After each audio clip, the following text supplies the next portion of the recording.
Assalamualaikum warahmatullahi wabarakatuh. Kembali lagi dengan mata pelajaran IPA kelas 6 semester 1. Tema 1 Selamatkan makhluk hidup. Subtema 1 Tumbuhan sahabatku.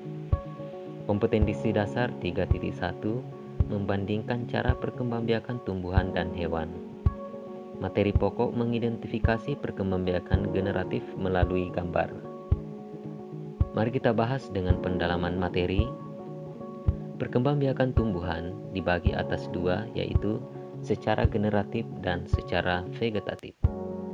Yang kita pelajari sekarang di pertemuan pertama ini adalah perkembangbiakan tumbuhan secara generatif.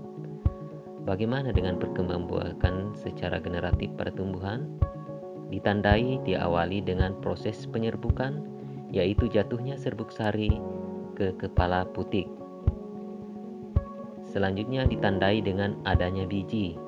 Alat perkembangbiakannya adalah bunga. Mari kita mengamati bagian-bagian bunga beserta fungsinya. Yang pertama, putik. Putik adalah kelamin betina pada bunga. 2. Benang sari adalah kelamin jantan pada bunga. 3. Kelopak bunga melindungi bunga saat masih kuncup. 5. Mahkota bunga melindungi benang sari dan putik saat masih kuncup dan menarik perhatian serangga untuk membantu proses penyerbukan. Dan keenam, memiliki biji.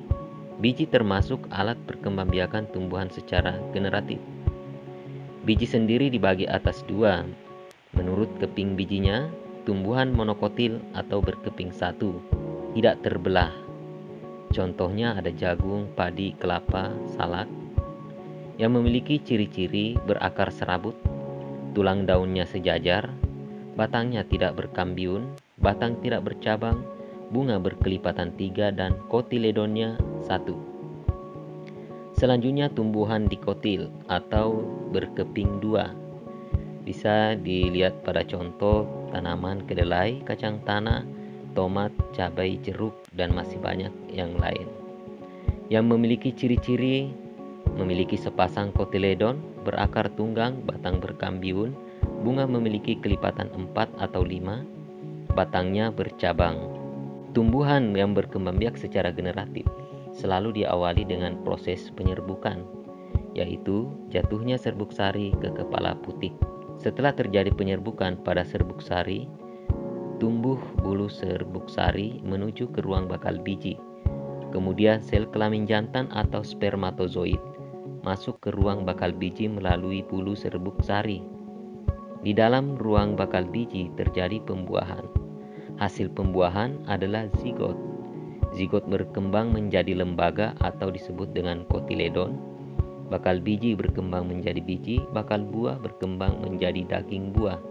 Lembaga di dalam biji merupakan calon tumbuhan baru. Pembahasan berikutnya adalah bunga lengkap dan bunga tidak lengkap, bunga sempurna dan bunga tidak sempurna. Bunga lengkap yaitu bunga yang terdapat kelopak bunga, mahkota bunga, putik, dan benang sari.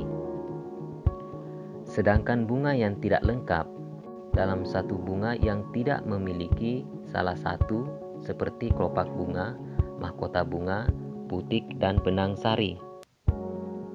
Selanjutnya, bunga sempurna dan bunga tidak sempurna. Yang disebut dengan bunga sempurna adalah bunga yang memiliki benang sari dan putik dalam satu bunga. Sedangkan bunga yang tidak sempurna adalah bunga yang tidak memiliki salah satu kelamin tersebut, apakah benang sari atau putik. Bisa disimpulkan bahwa bunga lengkap merupakan bunga sempurna, sedangkan bunga sempurna belum tentu termasuk dalam bunga lengkap. Misalnya, kita lihat pada contoh bunga asoka, di mana di bunga asoka terdapat putik dan benang sari dalam satu pohon. Artinya, bunga asoka merupakan bunga sempurna, namun tidak memiliki kelopak bunga, sehingga bunga asoka tidak bisa dikelompokkan ke dalam bunga lengkap. Macam-macam penyerbukan berdasarkan asal serbuk sarinya dibedakan menjadi 4, yaitu penyerbukan sendiri, penyerbukan tetangga, penyerbukan silang, dan penyerbukan bastar. Berikut penjelasannya.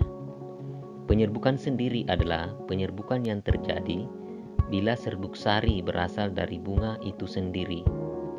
Kedua, penyerbukan tetangga, yaitu penyerbukan yang terjadi bila serbuk sarinya berasal dari bunga lain pada satu tumbuhan. Tiga, penyerbukan silang, yaitu penyerbukan yang terjadi bila serbuk sarinya berasal dari bunga tumbuhan lain ke tumbuhan lainnya yang masih sejenis. Selanjutnya yang keempat, penyerbukan bastar adalah penyerbukan yang terjadi bila serbuk sarinya berasal dari bunga lain pada tumbuhan lain yang berbeda jenis atau sekurang-kurangnya mempunyai sifat yang berbeda. Berdasarkan perantaranya, penyerbukan dibedakan menjadi 4 macam, yaitu penyerbukan dengan bantuan angin, penyerbukan dengan bantuan hewan, air, dan penyerbukan dengan bantuan manusia. Penyerbukan dengan bantuan angin bisa dilihat dengan ciri-ciri mahkota bunga berukuran kecil, warna bunganya tidak mencolok, memiliki tangkai sari yang panjang, tidak memiliki kelenjar madu atau nektar, serbuk sarinya ringan, banyak, dan berbulu, kepala putiknya besar dan terkadang berbulu. Bisa kita lihat contoh pada tanaman padi, jagung, kelapa sawit, dan lain-lain. Penyerbukan dengan bantuan hewan memiliki ciri-ciri pada bunganya berwarna mencolok pada mahkota bunganya besar, memiliki bau yang khas atau harum, memiliki kelenjar madu atau nektar. Bisa dilihat pada contoh tanaman bunga mawar, melati, bunga kenanga, bunga sepatu, dan lain-lain. Pada penyerbukan dengan bantuan air, yaitu berupa air hujan yang kemudian merontokkan serbuk sari dengan tumpahan dan membawa mendekati kepala putik. Bunga yang penyerbukannya dengan bantuan air tidak memiliki ciri khusus. Bisa dilihat pada contoh ganggang dan hidrilia. 5. Penyerbukan dengan bantuan manusia. Ciri-cirinya memiliki serbuk sari dan kepala sari yang tidak dalam satu duduk bunga atau bunga tunggal. 2. Kepala putiknya dalam kondisi tertutup, sehingga tidak mungkin masuk kepala putik tanpa dibuka terlebih dahulu. 3. Serbuk sarinya sulit rontok. Tumbuhan yang penyerbukannya dilakukan dengan bantuan manusia bisa dilihat pada tanaman vanili, salak, buah naga, dan semangka. Demikianlah penjelasan singkat tentang materi perkembangbiakan makhluk hidup secara generatif. Assalamualaikum warahmatullahi wabarakatuh.